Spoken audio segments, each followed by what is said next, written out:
नमस्कार दोस्तों, आपके अपने YouTube channel S for study for goals पे मैं सुभाष वर्मा आप सभी लोगों का स्वागत करता हूं। दोस्तों, आज के इस वीडियो के माध्यम से हम जैसे सीजीएल परीक्षा 2023 को टारगेट करते हुए पेपर 2 खोटा खंड ग अंतर्गत 10 लोक कथाओं में से एक बूढ़ी और ओकर नाती से संबंधित एस4जी नोट्स MCQ और इस कहानी को लाइन बाय लाइन इस वीडियो के माध्यम से देखेंगे। दोस्तों, चूंकि यह जो लोक कथा है इसके संकलन करता है डॉक्टर अरविंद कुमार, तो हमारे लिए इंपॉर्टेंट हो जाता है कि डॉक्टर अरविंद कुमार से संबंधित वे तमाम जानकारियां जो कि एग्जाम पॉइंट ऑफ व्यू से इंपॉर्टेंट है हमें पता हो। दोस्तों, हम डॉक्टर अरविंद कुमार के बारे में जाने उससे पहले मैं बता दूं कि यदि आपने जेएसएससी सीजीएल पेपर 2 में खोटा भाषा का चयन किया हुआ है और एस4जी स्टडी फॉर गोल्स के ऐप पे अवेलेबल इस कोर्स के साथ इनरोल नहीं है तो आप जरूर इनरोल हो जाए। इस कोर्स की जो खासियत है, विशेषताएं आपको इस वीडियो के अंत में बताया जाएगा। उससे पहले हम डॉक्टर अरविंद कुमार से संबंधित जानकारी पहले देख लेते हैं। तो दोस्तों, डॉक्टर अरविंद कुमार का जन्म 8 मार्च 1983 को तिरला बोकारो झारखंड में हुआ है। इनके माता जी का नाम निरासो देवी और पिताजी का नाम श्री मुंशी साहब है। बात करें इनकी शिक्षा का, तो इन्होंने तिरला से ही माध्यमिक शिक्षा अपनी कंप्लीट की। उसके बाद MA UGC नेट JRF एवं PhD तक की पढ़ाई है रांची यूनिवर्सिटी रांची से किया है। वर्तमान में रांची यूनिवर्सिटी में शोधकर्ता के तौर पे एज ए प्राध्यापक भी कार्यरत है और यह केंद्रीय विद्यालय तुरा मेघालय से भी संबंधित है। उसके बाद बात करें इनकी प्रमुख रचनाओं की, तो धूंगा जो कि कहानी संग्रह है, यह 2007 में बालीडी खोटा कमेटी के द्वारा प्रकाशित है। उसके बाद धूरा माटी जो कि खोटा अनुवाद है, यह 2012 में आया था, सेम बालीडी खोटा कमेटी बालीडी बोकारो के द्वारा। नेक्स्ट है झारखंड झरोका द्वारा पब्लिश्ड खोटा एवं नागपुरी का तुलनात्मक भाषा वैज्ञानिक अध्ययन पुस्तक, जिसके लेखक यही हैं। और एक लोक कथा संकलन इन्होंने किया है बूढ़ी और ओकर नाती, जो कि आपके जैसे सीजीएल 2023 के सिलेबस में जो कि फिलहाल आप अभी पढ़ रहे हैं। अगर इनकी सम्मानों की बात करें तो बोकारो खोटा कमेटी द्वारा इन्हें 2008 में खोटा रत्न से सम्मानित किया गया। उसके बाद अगर अन्य जानकारियों की बात करें तो आकाशवाणी रांची से अनेक इनकी कविताएं, कहानियां और वार्ताएं प्रसारित होती रही हैं। उसके बाद इन्होंने हिंदी, खोटा, नागपुरी में कई पत्र पत्रिकाओं में अपने आलेख प्रदर्शित किए हैं। तो ये सारी जानकारी आप इसमें संबंधित याद रख सकते हैं। अगर आपको हमारा काम पसंद आता है तो आप ट्विटर, टेलीग्राम, इंस्टाग्राम पे इस यूजर नेम के माध्यम से हमारे साथ जुड़ सकते हैं। अब दोस्तों, इस वीडियो का कोर टॉपिक पे हम लौटते हैं। बूढ़ी और ओकर नाती लोक कथा से संबंधित जानकारियां लेते हैं। तो दोस्तों, चूंकि यह बूढ़ी और ओकर नाती लोक कथा है, यह एक प्रकार से हमारी सदियों से चली आ रही एक कहानी है और इस कहानी के पात्र परिचय हम जान लेते हैं ताकि इस कहानी को समझने में हमें आसानी हो। तो इस कहानी में मुख्यतः 6 पात्र दिखाए गए हैं। अब इनमें से पात्र कौन है, तो मुख्य पात्र के तौर पर आप बूढ़ी का नाती समझ सकते हैं। तो हम सबसे पहले देखते हैं बूढ़ी। इसमें पहली पात्र है बूढ़ी और यह बूढ़ी है इसके बेटा पुतहू नहीं है, इसके बेटी भी नहीं है, कोई नहीं है इसके घर में, सब मर चुके हैं। फिलहाल इसका एक नाती ही है, ठीक है। उसके बाद यह बूढ़ी की नाती है कहानी का प्रोटोगोनिस्ट यानी कि हीरो ऑफ द स्टोरी समझ सकते हैं। उसके बाद बाघ का पर्सोनिफिकेशन करके इसे भी कैरेक्टर बनाया गया। उसके बाद राजा की एक बेटी का जिक्र है इस कहानी में और उसके बाद राजा स्वयं भी है और एक बोन भैंसा का जिक्र है यानी कि भैंसों का एक झुंड जो कि एक बरगद पेड़ के नीचे रहता है, उनका जिक्र है। और जिनके साथ कहानी का हीरो है बूढ़ी का नाती, वह भी अपना जीवन यापन करता है। कभी कभी कैरेक्टर से सीधा क्वेश्चन पूछ दिया जाता है एग्जामिनेशन में, तो आप कैरेक्टर को एक बार ध्यान में जरूर रखा कीजिए किसी भी कहानी, किसी भी लोक कथा को पढ़ने के बाद। बात करें इस कहानी से मिलने वाले सीख और प्रमुख शब्दार्थों की, तो यह आपको कहानी पढ़ाने के बाद बताई जाएगी।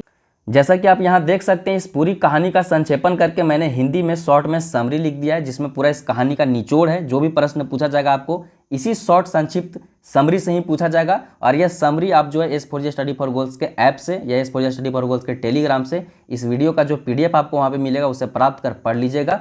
बाद बाकी हम फिलहाल इस कहानी को लाइन बाय लाइन देखते हैं और साथ साथ मैं आपको यह भी बता दूं कि इस कहानी से संबंधित आपको 10+ MCQ भी कराया जाएगा। तो इस कहानी में इस वीडियो में आपको बने रहना है। अब आइए इस कहानी को हम शुरू करते हैं और लाइन बाय लाइन पढ़ते हैं। तो दोस्तों, कहानी कुछ इस प्रकार से शुरू हो रहा है कि एगो गाँव में एगो बूढ़ी रहली, ओकर बेटा पुतहू तो ना रहलथिन, खाली एगो सोना लखे नाती रहे, ठीक है। यानी कि एक गांव में एक बूढ़ी रहती थी, उसका बेटा पुतहू नहीं थे, लेकिन उसके साथ एगो सोना लखे होकर नाती रोल है, यानी कि रूपवान उसका एक नाती था। नाती को अगर एक लाइन में हम समझने की कोशिश करें तो जो मेरे दादा दादी हैं उनका मैं पोता हूँ, जो मेरे नाना नानी हैं उनका मैं नाती हूँ। बस इतना आप ध्यान में रखें, ठीक है। अब आगे देखिए, नाती की उम्र यह 6-7 बछर रहे। अब इसका अगर नाती की उम्र की बात करें जब यह बूढ़ी के साथ रह रहा था तो उसका लगभग 6-7 साल का उम्र था, मतलब 6-7 वर्ष का वह बच्चा था। वह बूढ़ी रोज बोन से पत्तय दोतय झुरी काठी और बोन से कंदमूल आंतली और ओकरे से गुजर बसर करती थी। अब यह जो बूढ़ी थी वह प्रतिदिन जंगल से पत्तय दोतन यानी कि पत्ती, दातून, झुरी, काठी यानी कि लकड़ी वगैरह लाती थी, कंदमूल वगैरह फल फूल लाती थी और उसी से अपना जीवन यापन कर रही थी। अब नेक्स्ट पैराग्राफ में दोस्तों कि एक दिन वो बोन गेली और खूब झुरी काठी जमा कर कोनो तरी बांध दिली मुदा अलगावे न पारी। अब क्या है कि एक दिन की बात है कि वह बूढ़ी जंगल गई, जिस प्रकार से वह हर एक दिन जाती उसी प्रकार से, लेकिन इस दिन क्या कि उसने बहुत सारा लकड़ियाँ जमा कर ली और उसे बांध भी ली, लेकिन उसे अलगाने नहीं सक रही थी। अलगाने मतलब उसे उठा के अपना मुंडी पे या अपने पीठ पे या अपने कंधे पे नहीं रखने सक रही थी, ठीक है। अब क्या है कि घड़ी घड़ी कोशिश कर ली, मुदा हार गेली। बहुत बार उसने प्रयास किया परंतु वह नहीं सकी। वो डांग दे के कहली। अब क्या है कि वह पुकारने लगी, चिल्लाने लगी मदद के लिए कि आवा रे जीव जंतु, मतलब सोची कि जानो अगर जंगल में कोई है तो उसे बुला लेता है, तो आवा रे जीव जंतु यानी कि वो जीव जंतुओं को बुला रही है, किसी इंसान को नहीं बुला रही है। बोल रही है कि तनी मदद करा भाई, कठिया अलगाए दारे। बूढ़ी डाक सुन के एगो बाघ आई धमकले और कहले। अब देखिए वह बोल रही है कि आवा रे जीव जंतु तनी मदद कर दा, तो कोई जीव जंतु आओ मेरा मदद कर दो, तनी कठिया अलगा दो, तो जो लकड़ियाँ मुझे अलगा दो, मेरे मुंडी पे दे दो या मेरे कंधे पे दो, ताकि मैं उसे लेके जा सकूं। और इसके इस पुकारने पे, डांक देने पे जो है बूढ़ी के सामने जो है एक बाघ आ धमकता है, ठीक है। और बाघ धमकता है और उसे बाघ जो है बूढ़ी से क्या कहता है, वह लिखा गया है कि ये बूढ़ी हमें तोरा कठिया अलगा देबो तो तू हमरा के देबे। गिव एंड टेक विधि को अपनाते हुए जो बाघ है इससे बोलता है कि बूढ़ी अगर मैं तुम्हें यह कठिया या लकड़ी अलगा देता हूँ, मतलब उठा के तुम्हारे माथे पे रख देता हूँ, तो तुम मुझे इसके बदले में क्या दोगे। तो बूढ़ी क्या करती है कि बूढ़ी हाथ जोड़ कह लिया। बूढ़ी इसके रिप्लाई में हाथ जोड़ कर कहती है कि ए बाघ भाई हम गरीब दुखी ही हो, मतलब ये बाघ भाई मैं गरीब दुखिया हूँ, गरीब गुरबा हूँ, से की दिए पार, इसलिए मैं तुम्हें क्या देने सकती हूँ। अब आगे है दोस्तों कि बाघ फिर कहले। बाघ बोलता है, बाघ फिर से दोबारा बोलता है उसके इस बात पे कि अच्छा तोर घर कौन कौन है तू। अब बाघ पूछता है, जब ये बोल देती है कि मैं गरीब गुरबा हूँ, मेरे पास कुछ नहीं है, मैं तुम्हें क्या दे नहीं सकूंगी, तो बाघ फिर से उसे पूछता है कि अच्छा तुम्हारे घर में कौन कौन है। तो बूढ़ी बोलती है कि बूढ़ी बताओ ही जे हमार बेटा बेटी कोई न है, खाली एक एगो नाती है। तो बूढ़ी उसको बताती है कि मेरा बेटा बेटी कोई नहीं है, सिर्फ एक नाती ही है।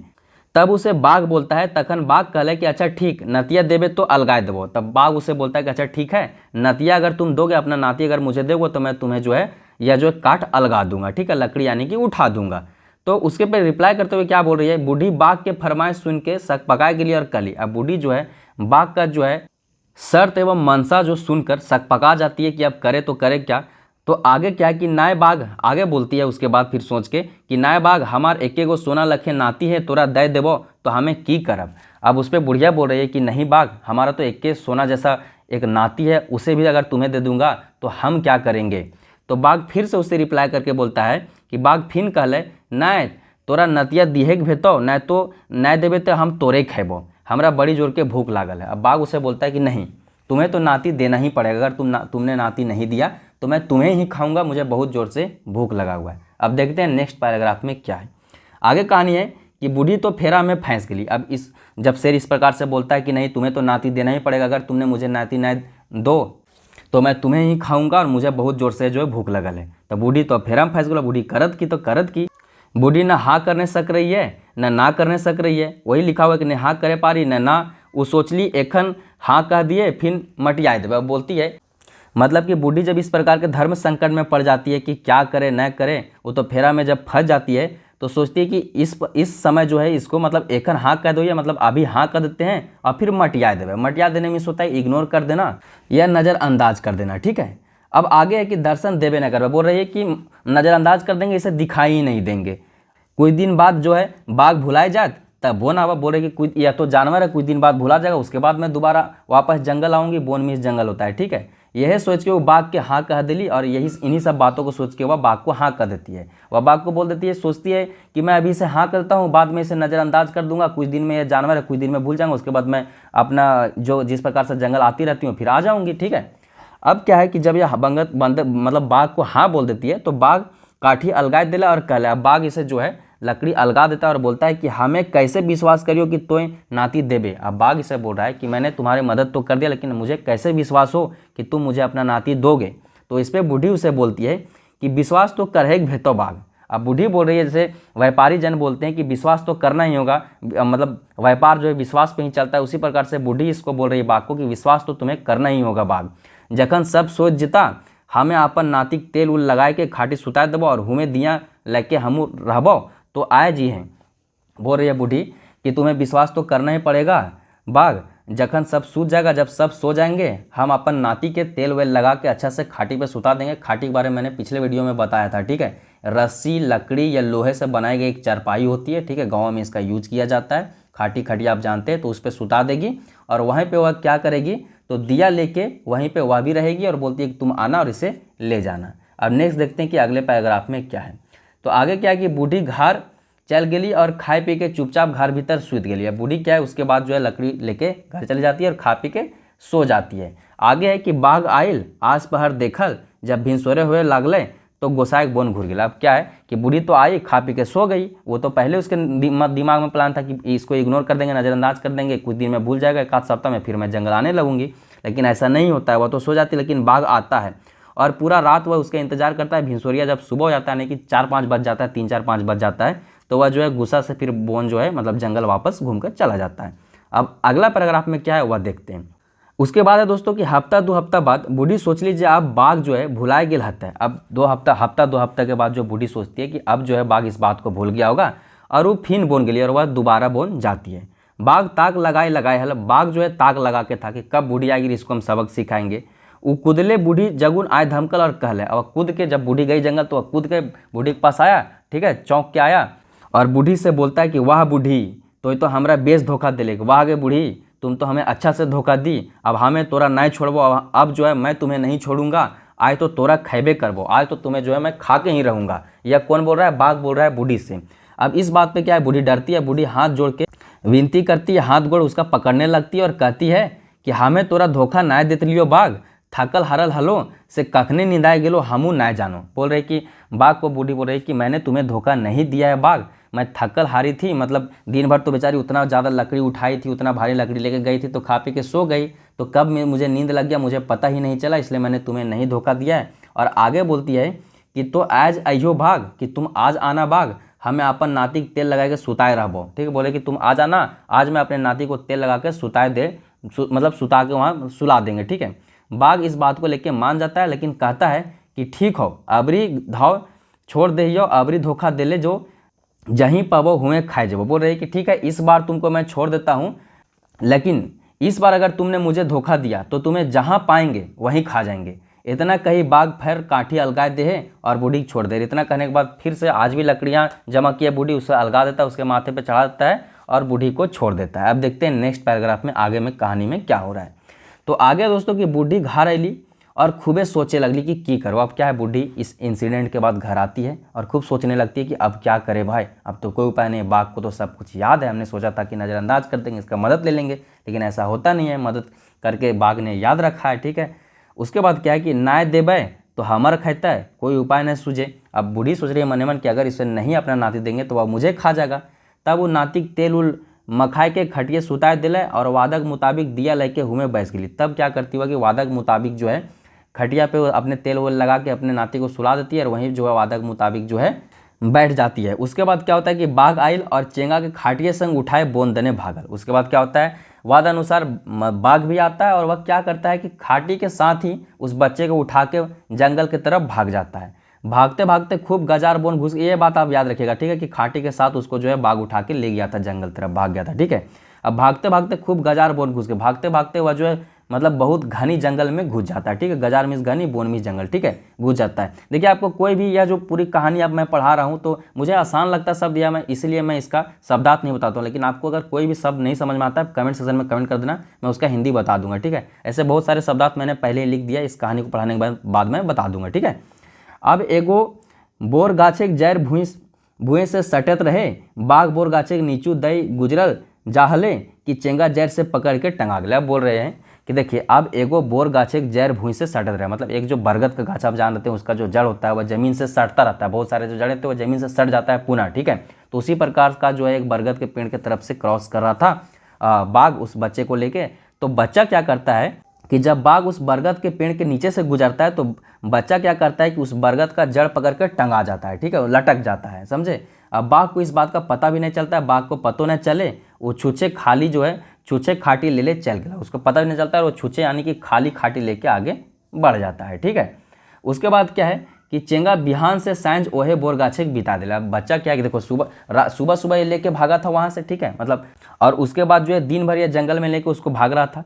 अब जब यह बच्चा लटक गया बरगद से तो सुबह से शाम तक जो है उसी बनियान ट्री के पास दिन भर बिता देता है। सूरज डूबे लागल तो बोन भैंसा आवे लगला, ओहे बोर गाछे तर जेठिन ओखनी बांस रहे। ठीक है, अब क्या है कि जब शाम होने लगा, शाम तक वह बिता दिया बच्चा वहीं पे, और सूरज डूबने लगा मतलब शाम होने लगा, तो वो उन भैंसा जो है मतलब भैंस लोग जो है, जंगली भैंस जो है वहाँ पे आवे लगे। और कहाँ आने लगे और वहाँ क्यों आने लगे, क्योंकि जो भैंसों का जो था वही वास था, उसी बरगद के पेड़ के पास वह रहा करते थे, ठीक है। तो इसीलिए वहाँ वो लौटने लगे। अब आगे कहानी है दोस्तों कि भैंस के देख चेंगा और सपट गया। अब भैंस को देख के जो बच्चा था वो और डर गया, ठीक है। उसके बाद क्या है कि भैंस बैठला और पागुर मारे लगला। भैंस तो दिन भर चर के आया था, तो बैठ के वो पागुर करने लगे थे। जानवर क्या करते हैं, खाने टाइम बहुत सारे जो घास फूस होती है, जो भी खाने की चीज़ें उसे तो खा लेते हैं, और बाद में जब आराम से बैठ जाते हैं तब उसे पागुर कर करके पचाते हैं। तो इस बात से आप अवगत हो गए। तो क्या होता है कि भैंस बैठला और पागुर कर मारे लगला, तब जो है तो सुनाए पड़लन केकरो सिसके आवाज। तब उन्हें जो है किसी का सिसकने का आवाज़ सुनाई दिया, ठीक है। उस सब मूल उठाए ऊपर ताके हथ, तो देखो हा मानुष के चेंगा कांदे लगल है। अब वे लोग जो हैं जब माथा उठा के अपना मुंह उठा के ऊपर देखते हैं तो पाते हैं कि मनुष्य का एक बच्चा रो रहा है, ठीक है। उस सब चेंगा के हेठे उतरे कहत, मुदा चेंगा डरे उतरे न। अब जब भैंस लोग क्या है कि उस बच्चे को देखे तो उसे नीचे उतरने को बोल रहे हैं, लेकिन जो बच्चा है वह डर से नीचे उतर नहीं रहा है। आगे है कि उस सब फीन काला हेठे उतर बाबू काहे डराए। भैंस जो है फिर बच्चे को बोलते हैं कि नीचे उतर जाओ बाबू, क्यों डर रहे हो, ठीक है। आगे फिर बोलते हैं कि हमिन कोनो न करबो, हमिन कुछ नहीं करेंगे, ठीक है। हमनी के पीठिया बड़ी कड़वा है से खाली उतने करी हैं, जगन हमिन दहता में बैठब तखन पीठिया रगड़ दिए, और भूख लागता तो पता के दोना बनाए के हमने के दूध दुहा पी लिए। अब देखिए ये प्रस्ताव रख रहे हैं जो भैंसा लोग हैं उसके सामने कि हम लोग तुम्हें कुछ नहीं करेंगे, नीचे उतर जाओ। हम लोग का पीठी कड़वाता है, कड़वाना मीन्स होता है खुजलाना, आप समझ सकते हैं, ठीक है।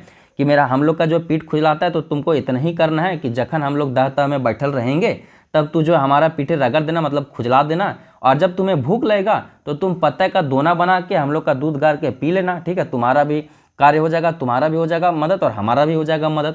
तो आगे फिर कहा कि चेंगा विश्वास भय गेले कि भैंस सब कोना नहीं करता। और जब इस प्रकार के प्रस्ताव भैंस लोग देते हैं तो उस बच्चे को यानी कि बूढ़ी का नाती को अब विश्वास हो जाता है कि इन लोग मुझे कुछ नहीं करेंगे, और वो हेठे नावल और भैंस के दूध पी के ओखनी के साथ रहे लगला, और वह नीचे उतरता है और भैंस के दूध पी के उसके साथ जीवन यापन करने लगता है, ठीक है। अब नेक्स्ट पैराग्राफ में देखते हैं क्या है।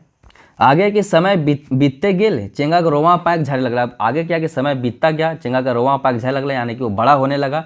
भैंस के दूध पी के चेंगा लाल भय गया, और भैंस के दूध पी के जो बच्चा है वो एकदम तंदुरुस्त हो चुका है। दही भीसीट लोहा तरी सकत भय गया, दही जो एकदम तंदुरुस्त लोहा के जैसा एकदम टाइट हो चुका है एकदम। मतलब जंगली बच्चे आप देख सकते हैं एकदम हष्ट पुष्ट रहते थे पहले के ज़माना में, आप देखोगे तो जो एकदम जंगल का खाना खाते जैसे। देखो ये भैंस का दूध पी के रहा, तो आप सभी जानते हैं कि दूध में लगभग सारे विटामिन होते हैं विटामिन सी को छोड़ के, और फल फूल तो खाता ही होगा जंगल में, तो इसीलिए हष्ट पुष्ट हो गया। और कोई टेंशन भी नहीं होगा कि जेएसएससी का फॉर्म कब आएगा, जेएसएससी का फॉर्म कब आएगा, रद्द नहीं हो जाए सिलेबस के, इस प्रकार को उसे टेंशन भी नहीं थी। खाता था और मस्त भैंस के साथ जीता था। तो एकदम इसका जो था शरीर था एकदम मजबूत हो गया था उस प्रकार। उस समय कोई बीमारी भी नहीं होगा, डाइजेस्टिव इशू भी नहीं होगा, ठीक है। आई होप ऐसा नहीं होगा, क्योंकि लोक कथा है तो लोक कथा आप जानते हैं कि बहुत पुराने सदियों से चली आ रही सुनल कहानी को लोक कथा कहा जाता है, ठीक है। आगे है कि चूल सोना लखे चमक लगे, इसका जो बाल था एकदम चमकता था सोना के जैसा। आगे है कि गते गते वो जुआन भय गेल, मतलब धीरे धीरे हुआ तो जवान हो गया। एक दिन वो नदी के नहाहल से ओकर एगो चूल टूट गया। एक दिन वह नदी में जब नहा रहा था उसी वक्त इसका एक चूल टूट गया, मतलब इसका बाल टूट गया। अब वो चूल के पत्ते के बीरी में राख के बहा दिला। अब क्या करता है कि जो इसका बाल टूट गया उसे पत्ते का एक बीरी, देखिए बीरी क्या होता है अगर इसको आप समझने की कोशिश करें तो आपने देखा होगा कि हमारा जो पारंपरिक पर्व है कर्मा, जो हमारी बहनें मनाती हैं गांव में, उसमें आप देखे होंगे कि लास्ट में जब करम के पौधे को विसर्जित किया जाता है नदी में, तो उससे पहले उसके पत्ती में सूजी का हलवा बांध दिया जाता है।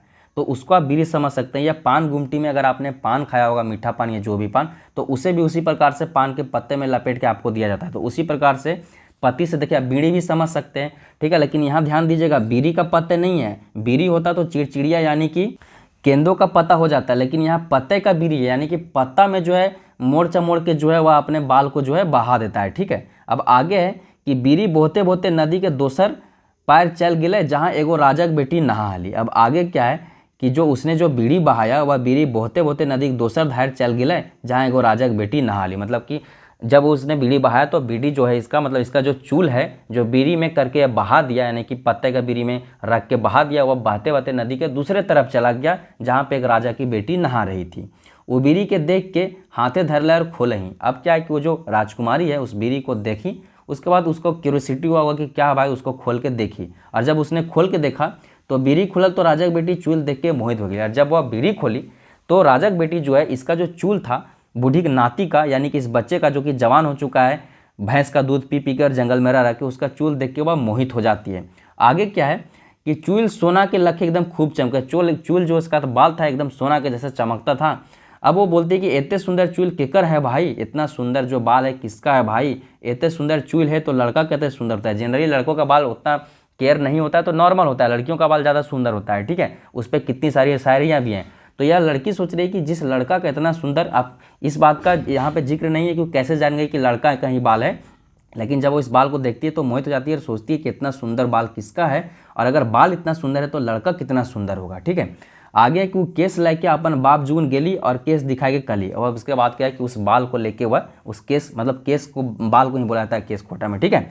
तो इस केस को लेकर वो अपने पिताजी यानी कि राजा पास जाती है और बोलती है कि बाप ई केस जगर हतय हमें ओकरे से ब्याह करवाओ, कि पिताजी यह जो बाल है जिसका होगा मैं उसी से ब्याह करूंगी, ठीक है, मतलब शादी करूंगी, विवाह करूंगी। अब आगे है कि राजा केस देख के मोहित भय जाए। अब क्या है कि राजा भी जब वह बाल देखता है तो वह भी मोहित हो जाता है, उसे भी अच्छा लगता है।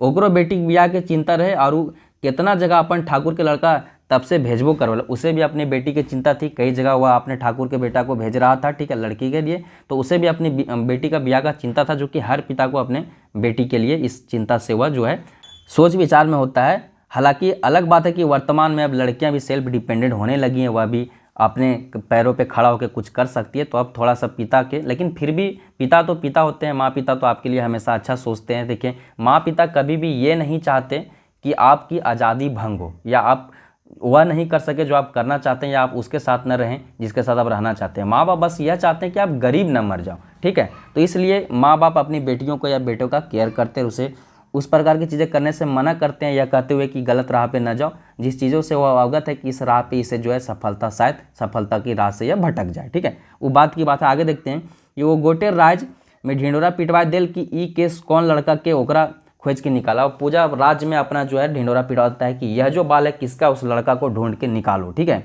हमें वो लड़का संग अपन बेटिया के ब्याह देवे और आधा राजो दे देवे। वो बोलता है कि यह जो बाल है किसका, इसे ढूंढ निकालो, हम इससे अपनी जो है उस लड़के से अपनी बेटी का शादी करेंगे और उसका आधा राज्य अपना दे देंगे। ये आपसे पूछा जा सकता है, ठीक है, कि उसने अनाउंसमेंट में क्या कराया था राजा। आगे है कि राजा का आदमी चारों बटे पसर गया। राजा का आदमी, राजा तो राजा था भाई, उसका आदमी चारों तरफ पूरा राज्य में फैल गए। कुछ गांव, कुछ बोन झाड़े, मतलब कुछ लोग जो थे गांव गांव फैल गए, कुछ लोग जो है जंगल झाड़ में फैल गए, जंगल जंगले। खोजते खोजते राजा का आदमी सैब और गांव तक पहुंचला जहां वो लड़का रोला। खोजते खोजते जो लोग थे, राजा के लोग थे, वह उस जंगल के उस बरगद के पेड़ पे बनियान ट्री तक पहुंच गए जहाँ पे वह लड़का रहता था, ठीक है। अब लड़का के वो सब देख लेहत, फिर लड़का के सब बात बता दी थी। जब उस वे लोग लड़का, राजा का आदमी लड़का को देख लेते तो सारी बात उसको बता देते हैं कि तुम्हें जो है हमारी राजकुमारी देख चुकी है, ऐसा ऐसा बात है कि वो तुमसे शादी करना चाहती है। राजा ने बोला है कि यह जो बाल जिसका, उस लड़का से हम अपना बेटी का शादी करवाएंगे और उसे अपना जो है आधा राज्य दे देंगे। तो जब ये सब बातें वो लड़का को बताते हैं तो लड़का बोलता है, यानी कि बूढ़ी नाती बोलता है कि देखा भाई, हमारा भैंस सब पोस ले, कि देखो भाई मेरा जो है पालन पोषण भैंसों ने किया है, यदि वो सब इजाज़त दे देता तो हमें ब्याह कर लेवो। अगर उन लोग इजाज़त शादी करने का देते तो हम जो है शादी कर लेंगे। आगे बोलते हैं कि से सबसे हमारा राय लिए दा तबे हम कोनो कहबो। बोलते हैं कि उन सबों से, उन भैंसों से मुझे राय लेने दो तभी हम कुछ कहने सकेंगे। अब क्या होता है कि इस बात से आगे है नेक्स्ट में कि देखिए यहाँ पे थोड़ा सा नीचे है, उसके बाद बोलते हैं कि आदमी जो लोग, राजा के जो आदमी लोग थे, ठीक है, यहाँ पे मैं लिख देता हूँ, राजा के जो आदमी लोग थे भैंस की राय सुने खातिर हुए बैठ जा। अब क्या राजा के जो आदमी लोग थे वह भैंस के राय सुनने के लिए, जो भैंस तो शाम में आती ना, उसके राय सुनने के लिए वहीं पे बैठ जाते हैं। साइंस बेरा भैंस सब आवहत तो सब बात सुनाए दिया जाए।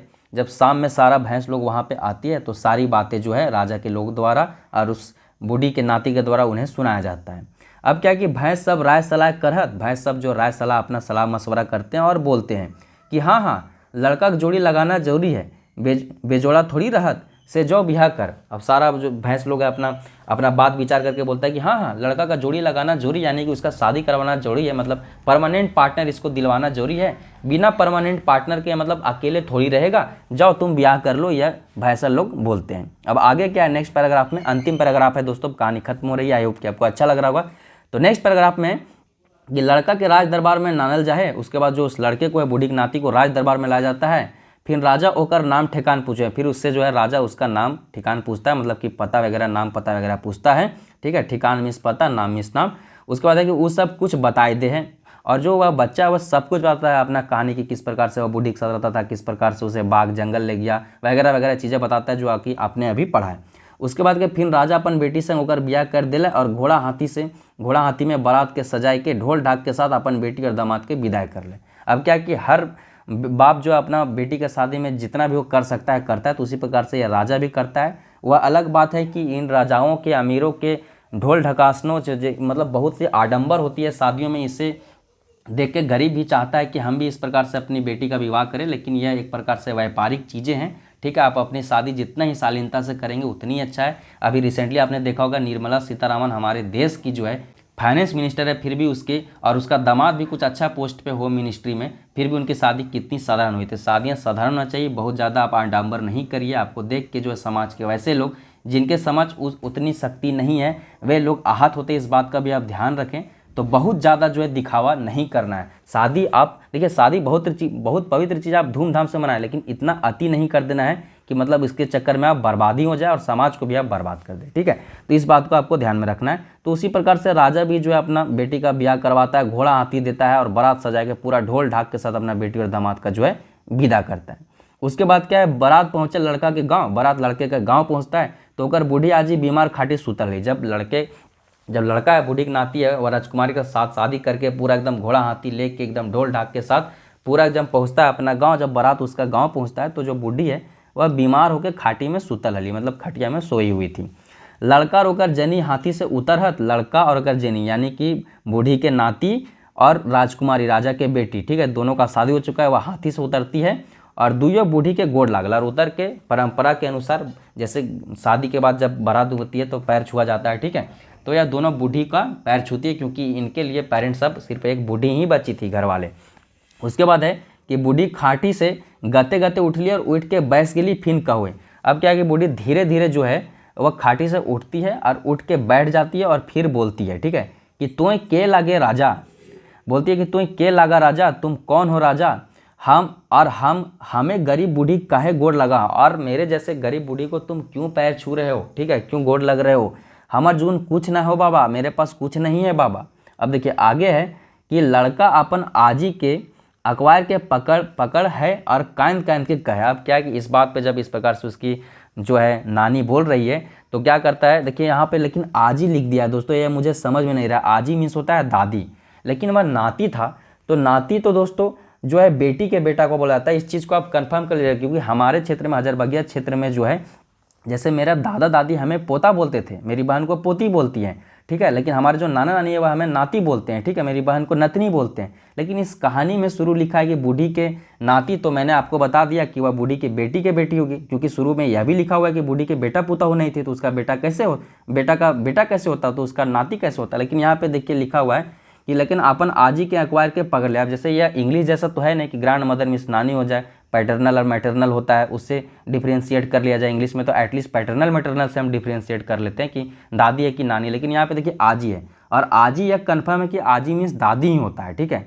लेकिन वहाँ पे नाती लिखा हुआ है। खैर इसको आप देखिएगा बहुत सारे ऐसे भी क्षेत्र है खोटा का जहाँ पे जो नाती जो है वह मतलब हमारे यहाँ जैसे पोता बोला जाता है, ऐसे बहुत जगह पे उसे नाती भी कहा जाता है, यानी कि दादी अपने मतलब बेटे के बेटे को पोता के जगह नाती बोलती थी। इस बात को आप ध्यान में रखें। अगर आपको एग्जामिनेशन में क्वेश्चन है तो आप देखिए आजी को याद रखिएगा, इस चीज़ को लेकर कंफ्यूज नहीं होइएगा, ठीक है। हमारे चतरा हजारीबाग वाले लड़के जो है या लड़कियां जो हैं स्टूडेंट जो है कंफ्यूज हो सकते हैं, ठीक है। खैर कहानी पे लौटते हैं।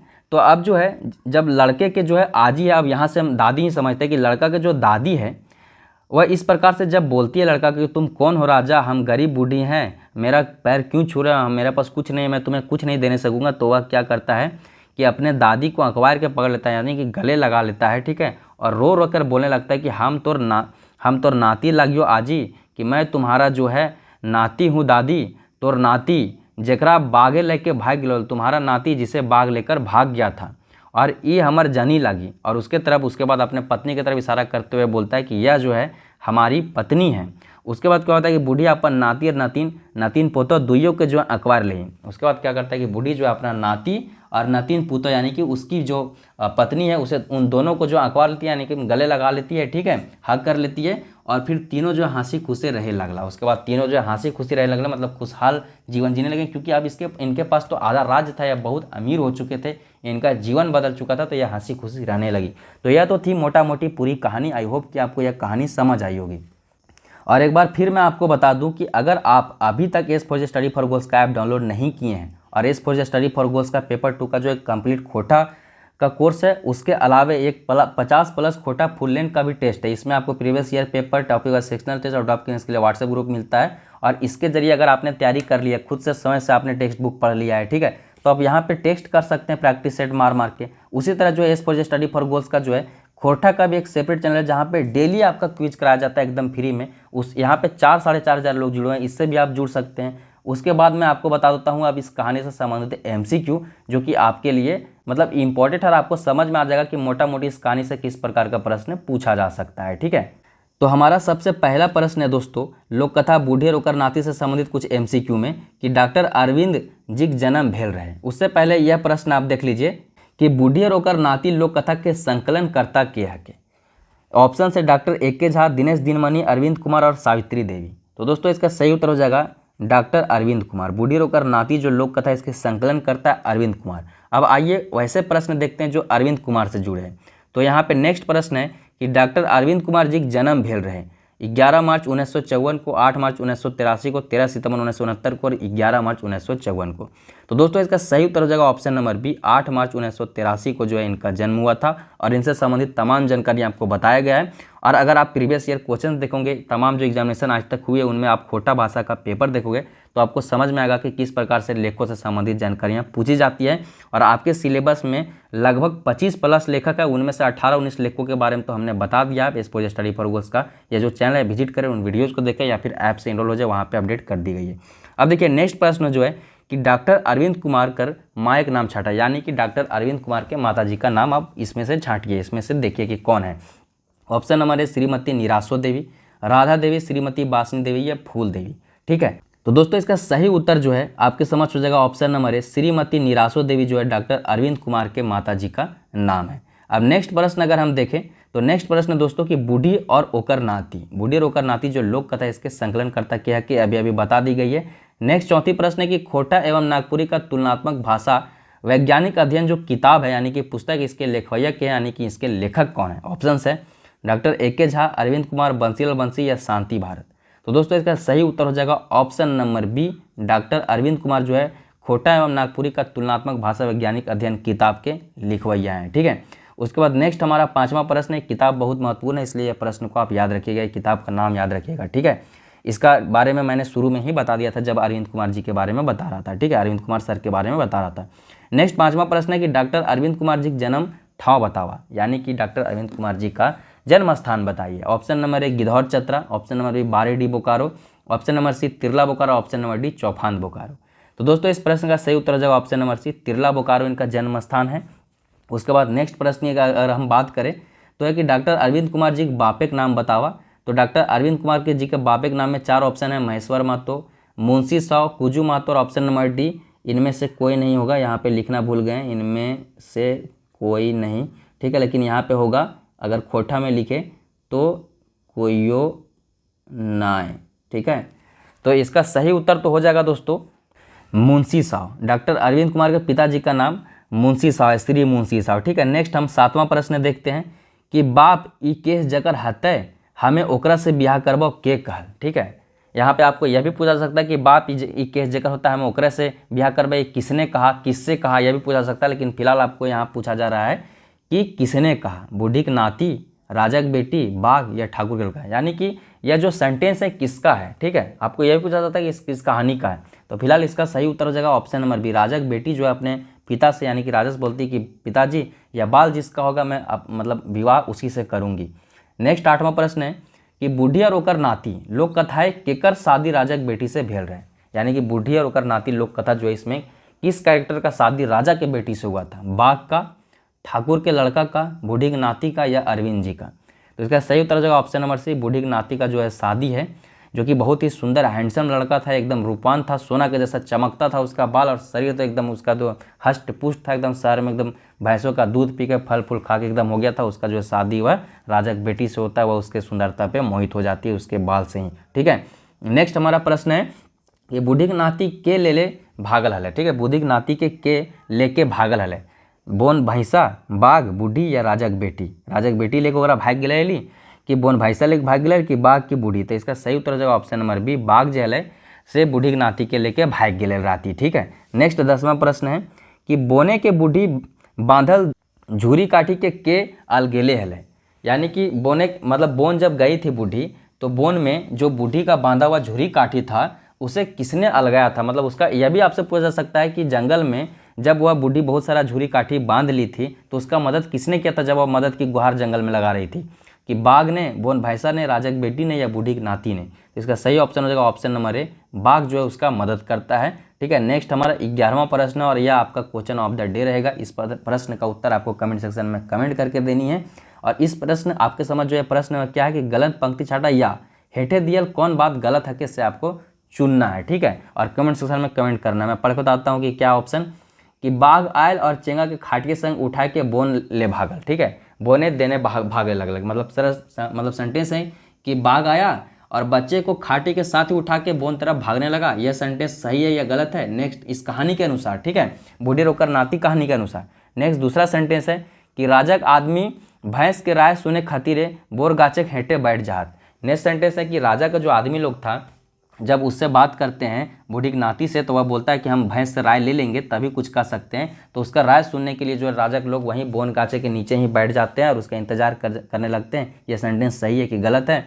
नेक्स्ट तीसरा है कि बूढ़ी की नाती अपन टूटल चूल बीरी में रख के बोआल हल। तीसरा है कि बूढ़ी की नाती अपन टूटल जो चूल है कि बीरी में पत्ते के बीरी में रख के बोआल हल, या मतलब सेंटेंस सही है कि गलत है। और नेक्स्ट चौथा सेंटेंस है कि बाघ बूढ़ी के दियल धोखा के चलते ओकरा खाए जाए। चौथा सेंटेंस है कि बाघ जो है वह बूढ़ी उसको धोखा देती है, बोलती है कि तुमको अपना नाती देंगे, नहीं देती है। तो जब वह दोबारा जंगल जाती है तो बाघ जो इसको पकड़ के खा जाता है।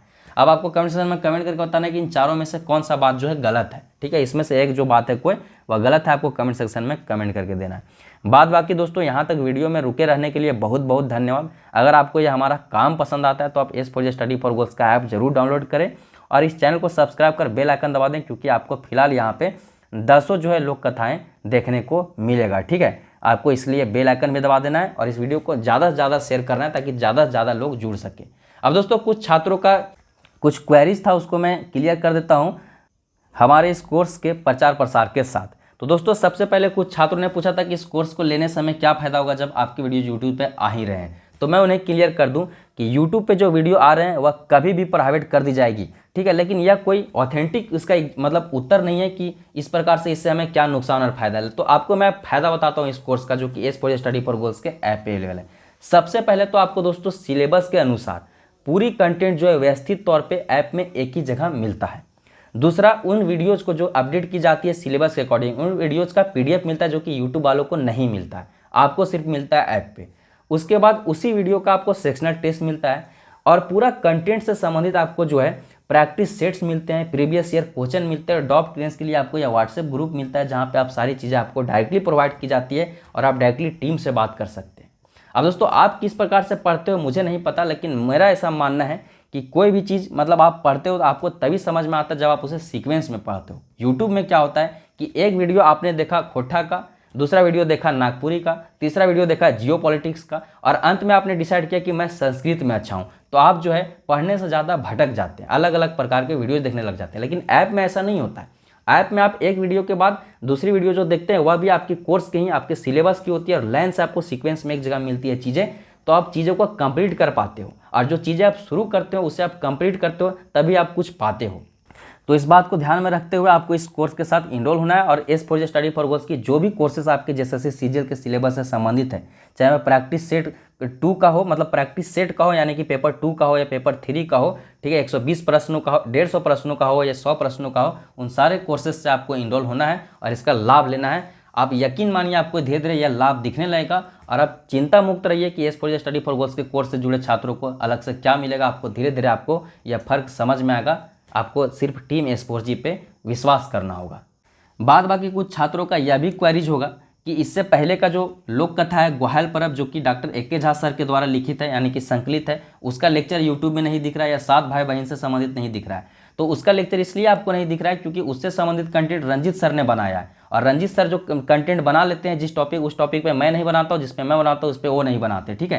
तो वो दोनों कंटेंट उनके द्वारा लिखा गया, लेकिन उनके बिजी शेड्यूल की वजह से वह वीडियो रिकॉर्ड नहीं कर पा रहे हैं। यह वीडियो जल्द ही यूट्यूब पे भी आ जाएगा और ऐप पे भी आ जाएगा। तो इस बात के लिए आप एकदम टेंशन मुक्त रहें। जो भी आपको नोट्स प्रोवाइड कराई जा रही है वह सिर्फ 2 अलग अलग हाथों से लिखी जा रही है, चीज़ वही है। तो आप एकदम टेंशन मुक्त होकर पढ़ें और आपको सारी चीज़ें जो है बहुत जल्द व्यवस्थित तौर पे आपको कंप्लीट मिलेगा। इसके लिए मैं गारंटी देता हूं एज ए संचालक एस4जे स्टडी फॉर गोल्स टीम, ठीक है। धन्यवाद। जय हिंद, जवाहर झारखंड।